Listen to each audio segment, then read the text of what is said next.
So this is the second part of 2.2, and we are covering reflections in the x-axis and reflections in the y-axis. So in brief, I think last year, if you were working on, or if you are familiar with linear functions, or I guess any functions really, when you reflect in the x-axis, you are multiplying the outputs by -1, which means that the output, or most commonly you guys would think about in terms of like y, all the y's change signs, right? So if it was below the x-axis before, it is now above after you reflect. And then if it was above the x-axis, then the reflection is below. But for a reflection in the y-axis, which is this, I should probably draw that. So reflection in this axis, in the y-axis, means that the x's, or the inputs, change signs. So before, if it was a point was to the left, then its reflection is to the right. And then if points are on the left, then the reflection, oh sorry, I already said that. If the points are on the left, the reflection is on the right. And then if the points are on the right, then the reflection is on the left. But we are looking at this with regards to like the whole function, right? So let's take a look at what that looks like when we reflect in terms of a function, not just graphically. Like, what does the equation look like? And this is important. So the graph of y equals negative f of x is a reflection in the x-axis of the graph of y equals f of x. And the graph of y equals f of negative x is a reflection in the y-axis of the graph of y equals f of x. So when you look at these, where is the difference? It's obviously a minor one. The difference between here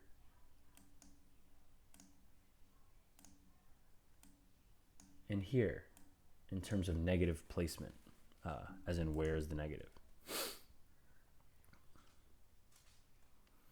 And so here you'll see we multiply the output, or we multiply the whole thing by -1.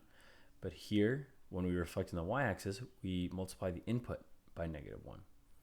So let's take a look. I just made up these two functions just to show you what it would look like. So these are just examples. So the first one is f of x equals 2x. How would that look like if we multiply the output? Well,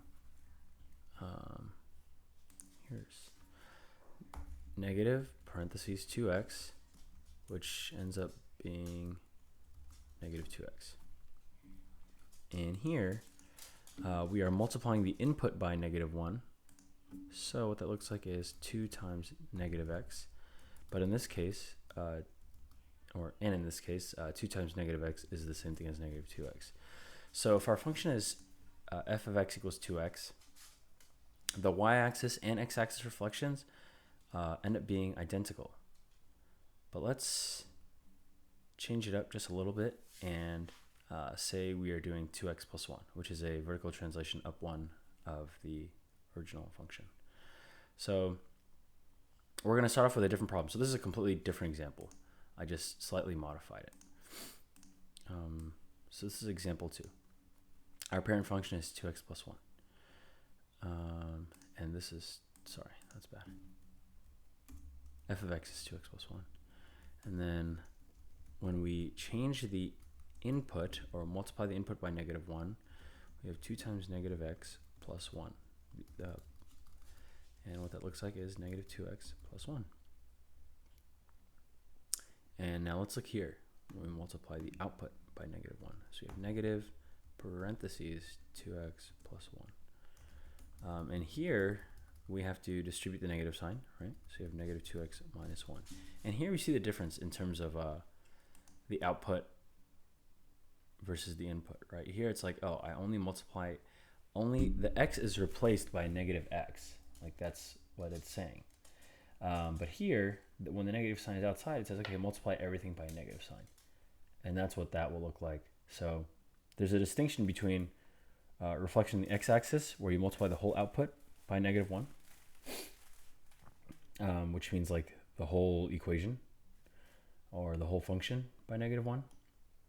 And then reflections in the y-axis where we only reflect or we only multiply the input by -1 or we only x is just replaced by -x, whereas here the whole equation has a negative sign basically distributed to it, right?